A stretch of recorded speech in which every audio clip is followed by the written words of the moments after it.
মোকসেদ আলী জানতে চেয়েছেন, মেয়েরা কি চুল বেঁধে নামাজ পড়বে নাকি চুল খুলে পড়বে? এক্ষেত্রে ইসলাম শরিয়ার বিশেষ কোনো নির্দেশনা নেই যে মেয়েরা চুল বেঁধে পড়তে হবে বা খুলে পড়তে হবে।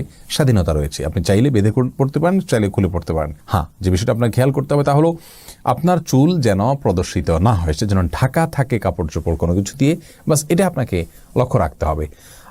আপনার কাপড়ের ভিতরে চুলটা কি বাঁধা না খোলা, এটাতে কিছু আসে যায় না। হ্যাঁ, খুলে রাখলে যদি আপনার নামাজে ডিস্টার্ব হয়, রুকু সিজদায় গেলে সেটা আপনার ঝামেলার কারণ হয়, তাহলে সেক্ষেত্রে অবশ্যই বেঁধে রাখা উত্তম। কিন্তু বাঁধা খোলার জন্য আলাদা কোনো নির্দেশনা ইসলামে নাই, ঢেকে রাখাটা হলো মৌলিক নির্দেশনা। এস এম জামাল হোসেন জানতে চেয়েছেন, কবুতর পালন নিয়ে আপনার থেকে জানতে চাই। কবুতর পালন করতে পারেন, কোনো অসুবিধা নেই। রিজওয়ানুর রহমান হৃদয় জানতে চেয়েছেন, স্বামী স্ত্রী কিংবা স্ত্রী স্বামীর লজ্জাস্থানে উত্তেজনাবশত মুখ লাগাতে পারবে কিনা? এটা ঘৃণ্য কাজ ইসলাম শরিয়াতে। এটি আর কিছু না হলো মাকরু, কমপক্ষে হারাম সরাসরি না হলো মাকরু, অপছন্দনীয় কাজ।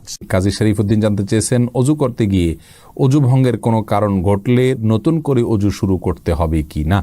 অজু করতে গিয়ে যদি অজু ভঙ্গের কোনো কারণ ঘটে যায় তাহলে আবার শুরু থেকে অজু করতে হয়, মাঝখান থেকে নয়।